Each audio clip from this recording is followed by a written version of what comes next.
प्रजापति कश्यप जी की पत्नी विनीता से दो पुत्र हुए, अरुण और गरुड़। इनमें से भगवान सूर्य के सारथी अरुण जी के दो पुत्र हुए, संपाति और जटायु। बचपन में संपाति और जटायु उड़ान की होर लगाकर ऊंचे जाते हुए सूर्यमंडल के पास तक चले गए।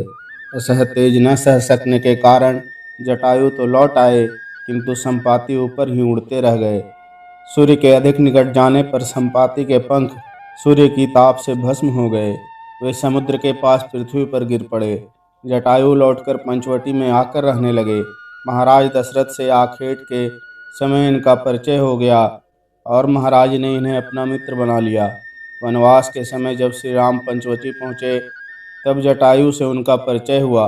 मर्यादा पुरुषोत्तम अपने पिता के सखा गृधराज का पिता के समान ही सम्मान करते थे। जब छल से स्वर्ण मृग बने मारीच के पीछे श्री राम वन में चले गए, और जब मारीच की कपटपूर्ण पुकार सुनकर लक्ष्मण जी बड़े भाई को ढूंढने चले गए, तब सूनी कुटिया से रावण सीता जी को उठाकर बलपूर्वक रथ में उन्हें ले चला। सीता जी का रोना सुनकर जटायु क्रोध में भर गए।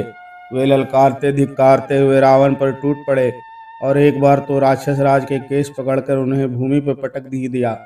जटायु वृद्ध थे। वे जानते थे कि रावण से युद्ध में वे जीत नहीं सकते, परंतु नश्वर शरीर राम काज में लग जाए, इससे बड़ा सौभाग्य और क्या होगा। रावण से उनका भयंकर संग्राम हुआ। अंत में रावण ने उनके पंख तलवार से काट दिए। वे भूमि पर गिर पड़े। जानकी जी को लेकर रावण भाग गया। श्री राम विरह व्याकुल होकर जानकी जी को ढूंढते हुए वहां आए। जटायु मरणासन्न थे।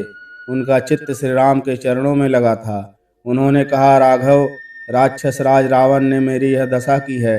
वही दुष्ट सीता जी को लेकर दक्षिण दिशा की ओर चला गया है।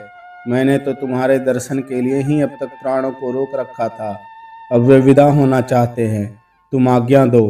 श्री राघव के नेत्र भर आए। उन्होंने कहा, आप प्राणों को रोकें, मैं आपके शरीर को अजर अमर तथा स्वस्थ बनाए देता हूँ। जटायु परम भागवत थे। शरीर का मोह उन्हें नहीं था।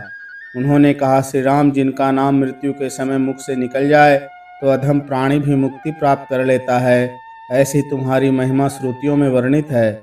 आज वही तुम प्रत्यक्ष मेरे सम्मुख हो, फिर मैं शरीर किस लाभ के लिए रखूं। दयाधाम श्री रामभद्र के नेत्रों में जल भर आया।